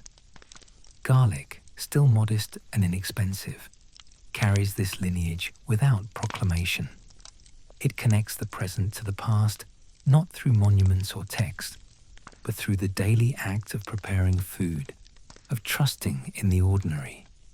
In the quiet rhythm of cooking, there lingers the memory of Roman kitchens where soldiers, slaves, and senators alike might have shared the same scent rising from a pan. To crush garlic beneath a knife, to feel its oil cling to the fingers, is to perform an ancient gesture repeated across time. It is an act that belongs to no one and to everyone, binding the living to those who came before. Through it, the Roman world breathes faintly on, the practical world of roads and aqueducts, of disciplined labor and measured thought, enduring not as a memory of conquest, but as a continuity of care. In the Roman countryside, garlic's endurance depended on the same quiet efficiency that sustained the empire's grain and olive production. Across the Italian peninsula, the patchwork of farms and estates that dotted the landscape formed the backbone of Roman prosperity. Each estate, whether a sprawling villa or a modest plot, followed rhythms of cultivation that tied humans to the soil and seasons. Garlic, though never glamorous, was part of this agricultural order. It appeared in the writings of agronomists like Columella and Varro, who described its planting and harvesting alongside cereals and legumes. They wrote not for poets or politicians, but for the stewards of land, people who measured time by the sprouting of shoots and the drying of leaves. Columella, in his De Re Rustica, advised that garlic be sown after the autumn rains and harvested in the heat of early summer. He noted that it thrived best in light, dry soil, and that too much water would rot its bulbs. His instructions, calm and exact, reflected the Roman faith and method, a belief that success lay in observation and repetition. A farmer who followed these principles, he assured his readers, would enjoy a steady yield. The guidance might seem ordinary, but it represented a profound continuity, a bridge between empirical habit and philosophical discipline. To tend garlic properly was to practice patience, to understand that strength came not from force, but from steady attention to detail. The Roman diet, simple yet abundant, mirrored this same logic. Garlic appeared in recipes for sauces, preserved meats, and pulses. Apicius, the compiler of the most famous surviving Roman cookbook, included it among the ingredients that gave flavor to both humble and refined dishes. His instructions reveal a palate accustomed to intensity. Garlic, combined with vinegar, herbs, and fermented fish sauce, created a flavor profile as bold as the empire itself. Yet beyond taste, garlic carried meaning. In Roman kitchens, its presence marked the boundary between the raw and the prepared, between nature and artifice. To crush garlic was to begin the act of transformation that defined civilization. Garlic also held a place within domestic religion. In rural households, offerings of grain, wine, and produce maintained harmony with the gods of hearth and field. Garlic, with its strong scent and hardy nature, was associated with protection. During the Lemuria festival, when restless spirits were believed to wander the night, householders tossed black beans or garlic behind them to avert ill will. The gesture was less about fear than about continuity, a ritual acknowledgement that life and death coexisted in the same soil. Garlic, planted in the earth and drawn forth again, embodied that cyclical order. It was a plant that lived close to the boundary between sustenance and sanctity. In literature, garlic appeared most often as a symbol of rustic simplicity. Poets like Horace and Virgil invoked it to evoke the countryside, contrasting the honest strength of rural labourers with the decadence of the city. Horace famously joked about its pungency after dining on it in the Sabine Hills, yet beneath the humour lay respect. The rustic diet represented authenticity, a connection to the virtues that sustained Rome's early generations. Garlic, emblem of that authenticity, stood for endurance and self-sufficiency, the very qualities that the Romans believed had built their republic and would preserve their empire. These associations travelled outward with Rome's expansion. In the provinces of Gaul and Hispania, garlic adapted to new climates and soils. Archaeological remains, carbonized cloves, pollen traces, and planting rows identified through excavation reveal that garlic was among the earliest Mediterranean crops introduced to conquered territories. It flourished along the same network of roads and military camps that carried Roman culture. In Britain, bulbs have been recovered from sites along Hadrian's Wall, their presence a small but telling sign of continuity in diet and medical practice. To the soldiers stationed there, garlic was both a taste of home and a practical necessity against the damp northern air. In North Africa and the Near East, the plant's history was even older, and Roman cultivation simply layered upon existing traditions. Egyptians and Mesopotamians had long valued garlic for endurance, and Roman administrators recognized its usefulness immediately. By integrating local knowledge into their own agricultural system, they ensured both productivity and stability. A Roman estate in Egypt might use irrigation methods refined over centuries, while applying the empire's standardized planting schedules and storage techniques. The result was a hybrid agriculture, Roman in organization, regional in character. Garlic, suited to almost any soil, thrived under such diversity. The trade that carried garlic through these provinces followed the arteries of empire. Merchant ships from Alexandria and Carthage supplied the capital with grain, oil, and preserved goods, among which garlic was a minor but constant presence. Dried bulbs travelled easily, resistant to spoilage and rich in flavour when rehydrated or crushed. For soldiers and sailors, it was more than seasoning. It was a safeguard against the perils of travel. Pliny recorded that garlic mixed with oil was rubbed on the body to repel insects and disease, a practical measure born from centuries of observation. Such habits reveal the Roman tendency to blur the line between food and medicine, between necessity and precaution. In the bustling markets of Rome, garlic shared space with luxury imports from across the known world. Spices from Arabia, pepper from India, and silks from the East were prized commodities. Yet even among such treasures, the humble bulb retained its quiet importance.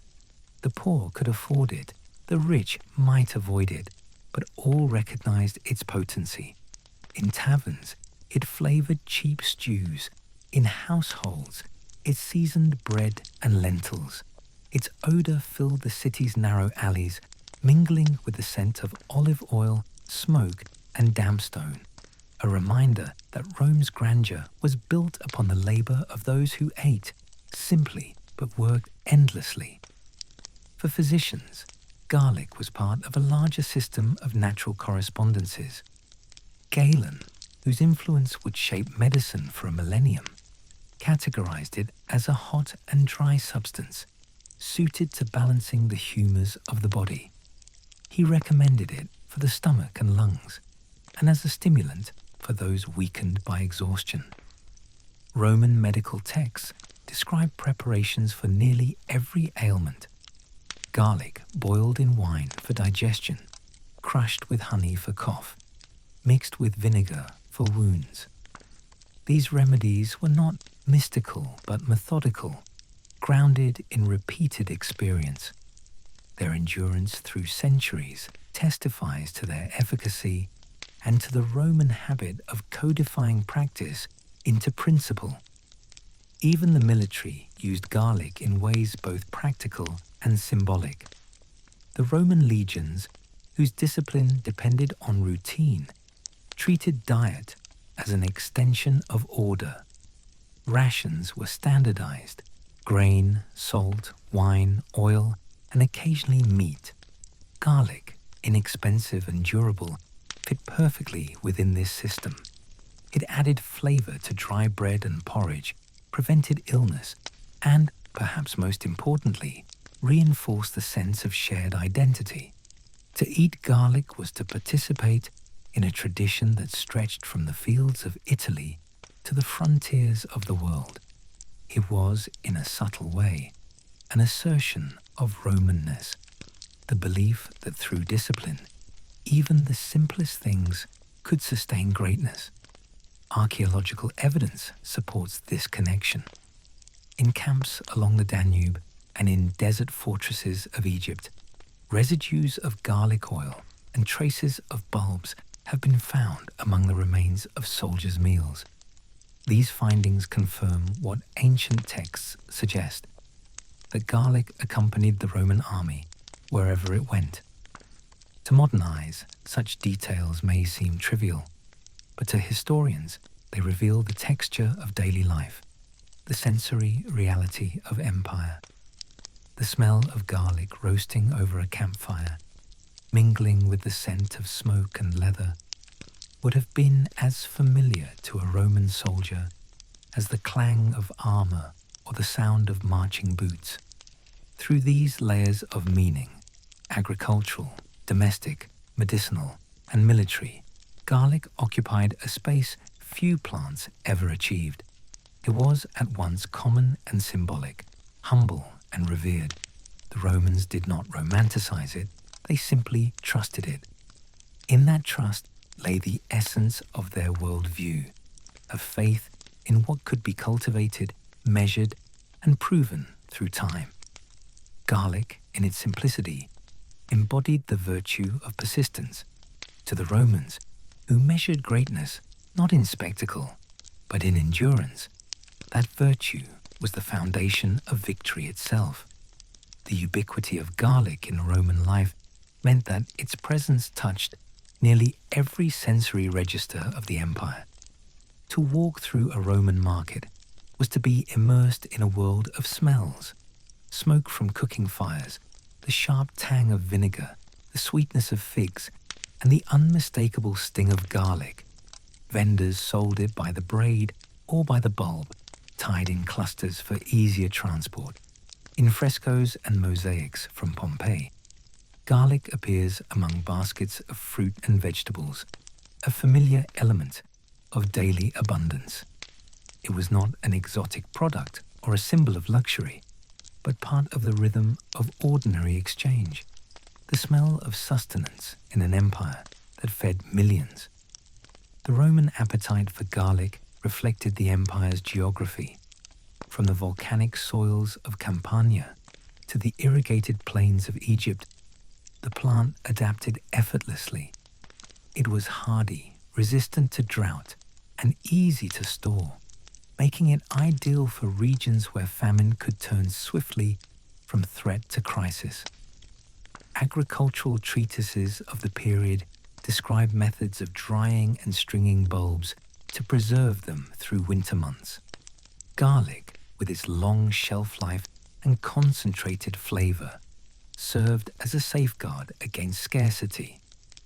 Its reliability made it an invisible foundation of stability, a plant that helped bridge the cycles of abundance and want.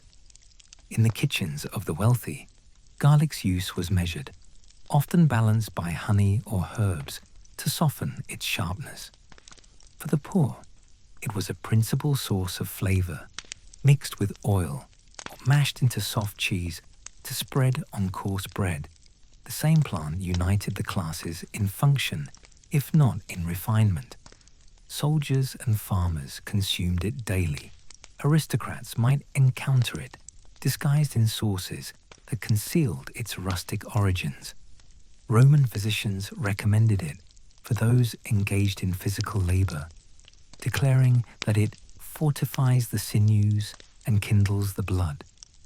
The connection between garlic and effort, between taste and toil, became ingrained in Roman culture. Among the empire's physicians and philosophers, garlic invited curiosity not only for its effects, but for its paradoxes. How could something so harsh to the senses produce such benefit to the body? Pliny's encyclopedic accounts reflect both fascination and respect. He catalogued its virtues with characteristic precision: a cure for bites and stings, a protection against cold, a tonic for the stomach. Yet he also warned of excess, advising moderation. Too much could overheat the blood, disturb sleep, and dull the senses. This duality fascinated Roman thinkers, for it reflected the moral balance they sought in all things: strength harnessed by reason, potency tempered by restraint. Beyond the physician's chamber, garlic played a role in domestic rituals that blurred the line between medicine and magic. Rural Romans, inheriting traditions older than the empire itself, placed garlic wreaths at the edges of fields to protect crops from blight. In the countryside of Etruria and Latium, it was woven into garlands hung at thresholds to repel ill fortune. These practices persisted even among those who could recite Virgil or debate Stoic ethics, for Roman religion was as much about habit as belief. Garlic was not worshipped, but it was trusted, a modest defense in a world where the boundary between the natural and the supernatural was never absolute. Trade carried these customs across provinces. In Gaul and Hispania, inscriptions and household shrines attest to similar rituals. Archaeological excavations at provincial villas reveal small bundles of dried garlic placed within storage rooms, a gesture of preservation that served both practical and symbolic purposes. The Romans, who excelled at organizing material life, saw no contradiction in such habits. To them, ritual was simply another form of discipline, a way of acknowledging that stability required attention at every level, from the tending of crops to the appeasement of unseen forces. Garlic's symbolic associations found their way into language. In Latin, the word allium gave rise to a family of metaphors that described pungency, straightforwardness, and rustic virtue. To call a person garlicked was to suggest coarseness, but also vigor. The word carried both derision and admiration, depending on the speaker's intent. Roman poets, with their sensitivity to nuance, played upon this duality. Martial mocked the odor of the commoner's breath, while Juvenal used the same imagery to praise the unpretentious resilience of the working poor. Garlic thus entered Roman idiom as a shorthand for authenticity, raw, unrefined, but undeniably real. Even philosophy could not escape its reach. The Stoics, with their emphasis on simplicity and endurance, would have seen in garlic a symbol of sufficiency. The ideal life, they taught, required little beyond what nature provided. Garlic's humble power suited that vision perfectly. A food that sustained without indulgence, a medicine that healed without artifice. Though no extant text attributes philosophical commentary to the plant directly, the parallels are unmistakable.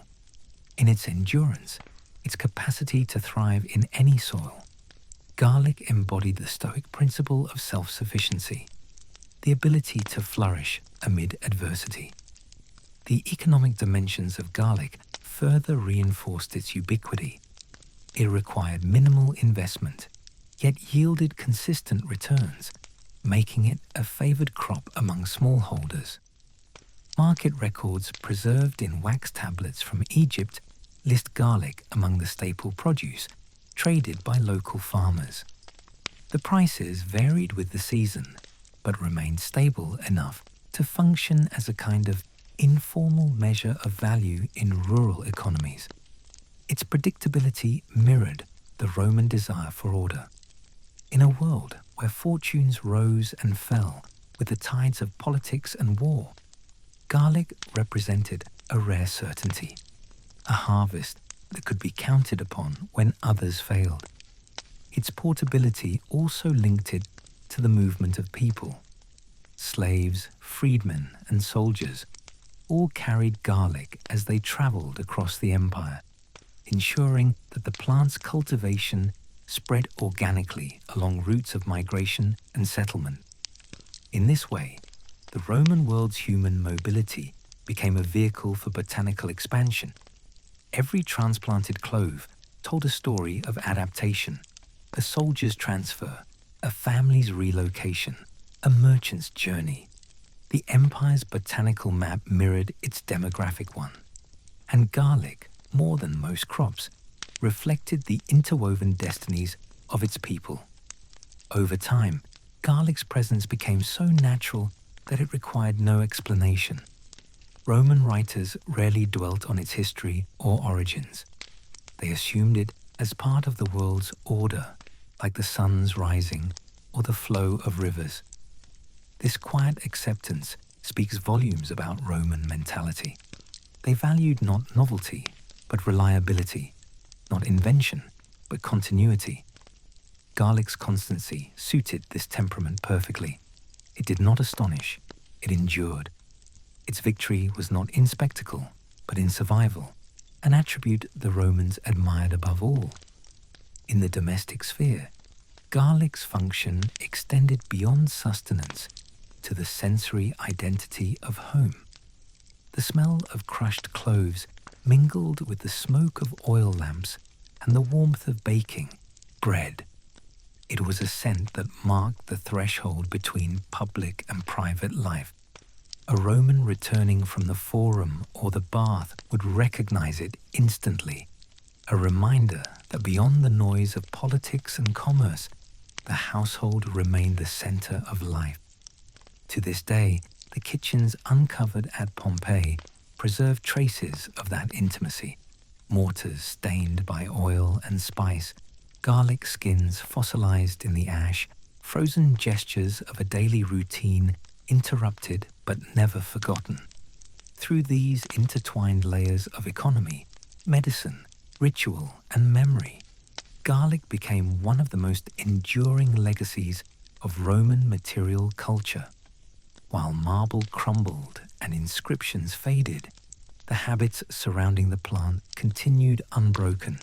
Its cultivation, preparation, and use survived not through institutions, but through repetition, generation after generation, performing the same small tasks that once sustained an empire. This, perhaps, is what the Romans truly meant when they spoke of victory. Not conquest over others, but mastery over circumstance. Not dominance, but resilience.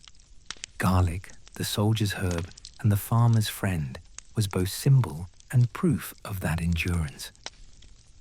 As the centuries unfolded beyond Rome's fall, garlic did not vanish with the legions.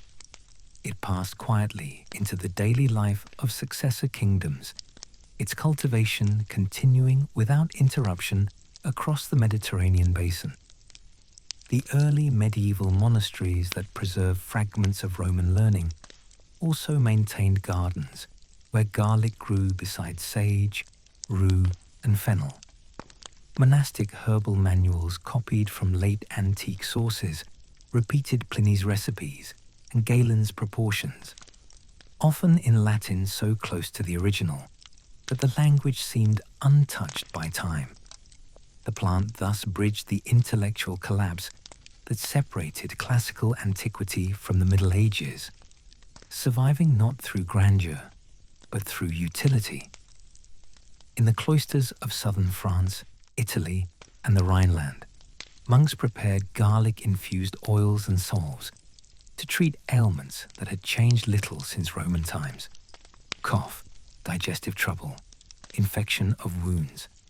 The Benedictine order, in particular, valued it for its accessibility. Every monastery, regardless of wealth, could cultivate it, ensuring that even remote communities possessed at least one reliable medicine. When the Carolingian rulers issued decrees listing required plants for imperial estates, garlic appeared among them, a reminder that self-sufficiency remained a political virtue. The empire might shift its boundaries, but its roots still drew from Roman soil. As medieval Europe expanded its trade with the Islamic world, knowledge about garlic multiplied. Arab physicians refined and expanded upon Roman observations, translating Greek medical texts into Arabic and adding their own empirical notes. In the works of Avicenna, garlic appeared as a purifying agent for the blood, a defense against toxins, and a stimulant for appetite. These writings, later translated back into Latin during the 12th century, reintroduced Europe to the broader Mediterranean dialogue of medicine. Thus, through the cross-currents of scholarship and commerce, garlic's reputation evolved from rustic simplicity to intellectual respectability. In the bustling markets of Cairo, Cordoba, and Palermo, garlic's scent mingled with those of saffron, cumin, and dried roses. It was traded in woven sacks along caravan routes, stretching deep into Africa and eastward toward Persia. Muslim physicians traveling with caravans carried it as part of their portable apothecaries. The plant's resilience made it ideal for long journeys. It could be planted upon arrival, guaranteeing a future harvest. Through these routes, garlic followed the pattern of empire once more. Though under different banners and beliefs, empires changed, plants endured. In the high medieval period, when Europe's population began to climb again, garlic became a staple of rural diets. Peasants relied on it to flavor preserved meats and to ward off illness during long winters. In illuminated manuscripts depicting the labors of the months, artists sometimes included small details: a figure crushing cloves with a pestle, a farmer braiding bulbs for storage. These images, while decorative, captured a quiet continuity that linked the 13th century to the first. Garlic had become a shared inheritance of the Old World. The Renaissance brought renewed attention to the natural world. Scholars eager to rediscover the wisdom of antiquity began to study plants not merely as symbols, but as subjects worthy of direct observation. Botanical gardens founded in Padua, Pisa, and Montpellier collected species from across Europe and beyond, and garlic found a place among them, not as a curiosity, but as a familiar benchmark. Herbalists such as Pietro Andrea Mattioli wrote detailed descriptions of its growth patterns, flowering habits, and medicinal qualities. Their illustrations, drawn with fine precision, echoed the Roman commitment to empirical accuracy. Though they wrote in the language of humanism, they carried forward the practical spirit of the ancients. By the 16th century, European sailors carried garlic across the Atlantic. Spanish and Portuguese expeditions introduced it to the Americas, where it thrived in diverse climates from Mexico to Peru. Indigenous peoples adopted it quickly, blending it with local ingredients and culinary traditions. The plant's adaptability once again proved its strength. Wherever humans sought to establish a foothold, garlic followed, ensuring that even in foreign soils, traces of Roman agriculture lived on. Meanwhile, physicians in Europe continued to explore its medicinal applications. Paracelsus, the iconoclastic Swiss alchemist, praised garlic as a natural antibiotic long before the concept existed. He noted its ability to counter putrefaction, a term that in his time encompassed infection and decay. Later, during outbreaks of plague, doctors and commoners alike turned to garlic as a form of protection. Some wore garlands of it around their necks. Others placed bulbs in their homes to purify the air. Though the germ theory of disease was centuries away, the association between garlic and prevention persisted, echoing Roman instincts rooted in observation rather than superstition. In early modern kitchens, garlic occupied an ambiguous place. Among the peasantry, it remained indispensable. Among the urban elite, it was often regarded as too coarse, too rural. French and Italian aristocrats debated its merits, some rejecting it as vulgar, others defending it as the essence of national flavor. This tension mirrored Roman attitudes of 1,000 years earlier. The plant once again became a cultural boundary between refinement and authenticity, between city and countryside. Yet in both cases, it endured, carried by those whose labor sustained the rest. The scientific revolution eventually provided explanations for garlic's powers that ancient writers could only describe through analogy. Chemists identified the sulfur compounds responsible for its smell and medicinal effects. Physicians observed its influence on circulation and immunity. Each discovery validated, in new terms, what Roman soldiers and farmers had known intuitively, that the small white bulb possessed genuine potency. Modern pharmacology confirmed that allicin, produced when garlic is crushed, inhibits bacterial growth.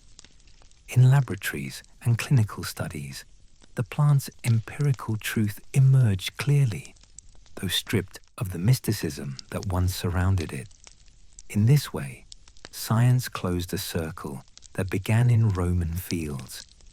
The same curiosity that led Pliny to list garlic's virtues now found expression in controlled experiments and peer-reviewed journals.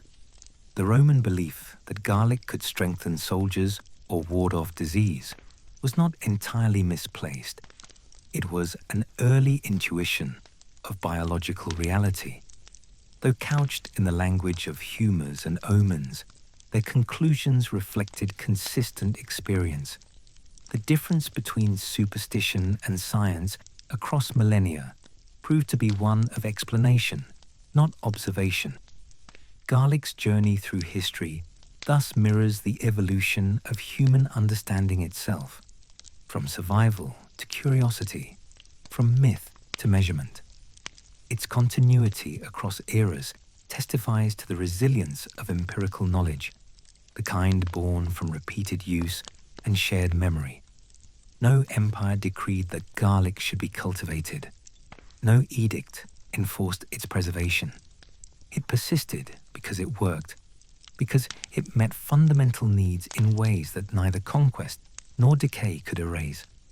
In that persistence lay a form of quiet triumph, a victory not of armies, but of adaptation. Today, traces of Rome remain in the world's kitchens. Each crushed clove releases a lineage of gestures, hands repeating motions first learned on the banks of the Tiber or the Nile. Recipes evolve, languages change, but the action endures. In Mediterranean homes, garlic still mingles with olive oil, just as it did 2,000 years ago. In Asia, Africa, and the Americas, it has taken root in local cuisines, acquiring new meanings, while retaining its essence. The plant's history is now global, yet it still carries with it the memory of Roman pragmatism, a belief that the simplest things, understood well, are the most enduring. If one looks closely at this history, garlic appears less as a symbol of superstition than as a measure of continuity. It represents humanity's unbroken dialogue with nature, a conversation that began in ancient fields and continues in modern laboratories. Its presence in medicine, food, and folklore demonstrates how deeply practical observation can shape collective memory. The Romans may have believed that garlic could win wars, but what they truly discovered was that endurance often depends on the humble and the consistent. Strength lies not only in iron and discipline, but also in the knowledge of what sustains life. In the end, garlic's story is the story of civilization itself, a record of adaptation, transmission, and rediscovery. From the disciplined camps of Roman legions to the crowded markets of global cities, it has followed humanity's migrations without demanding attention. Its victories are quiet, its influence invisible yet pervasive. Like the empire that first celebrated it, garlic spread across continents and ages. But unlike that empire, it never fell. It continues to thrive in every corner of the world, its pungent aroma a faint but enduring echo of Rome's long pursuit of order through understanding. To imagine the Romans without garlic is to imagine them without a portion of their identity. It flavored their food, healed their wounds, and accompanied their conquests. It taught them, perhaps unconsciously, that power begins with mastery of the small and tangible. And in that lesson lies the true continuity between ancient and modern life, the awareness that human strength is built from 1,000 quiet habits, repeated until they become nature itself. Garlic, in its modest way, still teaches that truth to anyone who plants, cooks, or simply breathes in its sharp and living scent.